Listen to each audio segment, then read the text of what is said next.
Yang pertama pertanyaan dari Mas Bahrudin tentang data 90% syariah ini mengurusi muamalah atau hubungan antar manusia. Ya, disitulah pentingnya ngaji. Hari ini kalau orang bicara fardu kifayah hanya ngurusi jenazah, betul? Berdakwah tadi itu fardu kifayah. Tidak bisa dilakukan oleh individu. Tapi bisa berubah menjadi fardu ain karena sudah apa? Darurat sekali, betul? Ya. Menerapkan hukum rajam itu fardu kifayah. Tidak bisa seorang kiai, kamu berzina, kamu saya rajam. Tidak bisa, bahkan haram hukumnya. Yang bisa melakukan siapa? Negara, penguasa. Dan penguasa dalam sistem Islam adalah khalifah. Ketika ada orang mencuri, harus dipotong apa? Tangannya. Kalau lebih dari 1/4 dinar. Dan itu harus ada qadhi yang menentukan. Dan qadhi itu harus diangkat oleh negara khalifah. Saya mau cerita pada jenengan semua. Kebetulan kakek saya adalah anggota DPR GR dulu di zamannya Soekarno. Pada saat ketiga Soekarno diangkat jadi presiden, maka saat itu kemudian ada beberapa pertanyaan dari ulama Sumatera Barat. Bagaimana kalau ada orang nikah tidak ada walinya dan dia harus wali hakim. Sementara wali hakim itu harus wali yang ditunjuk oleh qadhi dan imamul a'dham. Sementara Soekarno bukan imamul a'dham atau khalifah. Wah, Soekarno bingung gitu. Seluruh ulama dikumpulkan dan termasuk teman mbah saya itu yang kemudian pernah diangkat menjadi menteri agama, kemudian muncullah fatwa dalam tanda petik yang disebut dengan waliyul amri bid-daruri as-saukah. Jadi Soekarno ini memang bukan khalifah, tetapi dia memimpin satu negeri yang mayoritas umat Islam, maka disebut dengan waliul amri bid-daruri saukah. Darurat, Pak. Ini sejarah. Jadi hari ini darurat terus. Berarti sampai hari ini darurat ini diangkat. Takbir.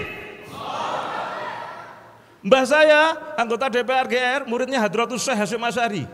Yai Maskur yang kemarin beberapa tahun yang lalu jadi pahlawan nasional, itu sahabat mbah saya. Dan beliaulah yang memenuhi walil amri bid-daruri as-saukah.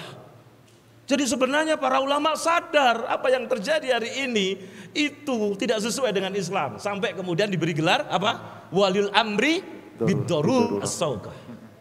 Ini sejarah Bapak Ibu sekalian. Di Malang kan ya ini? Iya. Kemarin Singosari Yai Maskur sudah jadi pahlawan nasional, betul? Tapi ini tidak banyak dipahami oleh kaum muslimin. Maka hari ini kita terus mendidik masyarakat dengan berdakwah tadi itu. Yang tadi sudah saya sebutkan. Kak, fardu kifayah lagi ya Pak. Nah, ketika ada orang kemudian mencuri tadi untuk menerapkan hukum potong tangan, itu tidak bisa dilakukan oleh individu tapi oleh negara. Ketika ada orang murtad, bagaimana dalam Islam? Dibunuh. Dikasih nasihat 3 hari. Kalau tidak, dibunuh. Siapa yang berhak melakukan itu?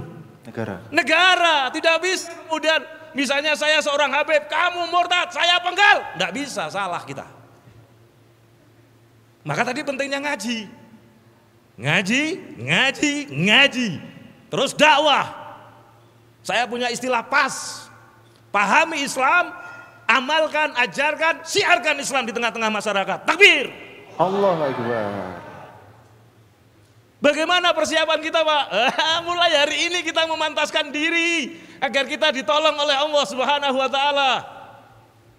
Kepantasan diri adalah kepantasan tauhid juga. Kepantasan diri adalah apa? Bagaimana kaum muslimin tadi itu saya tadi mengatakan menjadi simpul-simpul umat, menjadi tokoh-tokoh ahli di bidang apapun. Kalau mau dikumpulkan Pak, negeri-negeri kaum muslimin yang tercabik-cabik berapa negara? 59 negara Pak, itu punya pasukan-pasukan yang canggih Pak. Israel itu tidak hanya diserang Pak, cukup dikumpulkan air kencingnya kaum muslimin, dia akan tenggelam di lautan air kencing kaum muslimin. Masalahnya kaum muslimin tercabik-cabik Pak, makanya dia tidak ingin kaum muslimin itu bersatu. Clear? Itu kalau seluruh pasukan Indonesia punya pasukan terbaik Pak. Keluarga kami dari Kopassus, kakak kami pasukan Kipam, itu berani mati nggak karu-karuan itu. Itu tinggal dirubah saja, ketika dia paham tentang Islam, mereka akan berani memati membela Islam. Takbir. Allahu Akbar.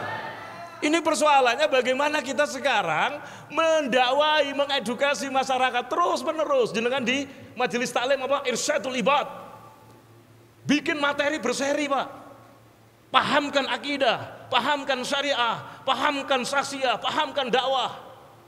Nanti kita bantu, Pak, kita siapkan materinya. Nanti dipikirkan PowerPoint-nya. Ya, itu ada Ustadz Arifin ini. Ustadz Arifin nanti yang bikin. Iya. Sip. Nah, kita ini semua harus menyambut seruan Rasul tadi itu. Betul. Jadi kalau kita, ini saya menyampaikan seruan Rasul. Hari ini kita menyampaikan seruan Rasul, itu dianggap radikal. Aneh apa enggak ini? Nah, kalau kemudian kita diam saja, kita kena dosa apa, Mas? Kifayah. Sip. Siap pas? Apa pas tadi itu? Pahami Islam dengan benar, maka ngaji yang benar. Kemudian amalkan, ajarkan, siarkan Islam di tengah-tengah masyarakat. Pas. Insyaallah. Takbir. Allah Akbar. Ya, saya pikir ini untuk jatah saya. Ya Rabb qarbna wa barikna lin'amal salihan. Fi yaday risalatu at-taghyir.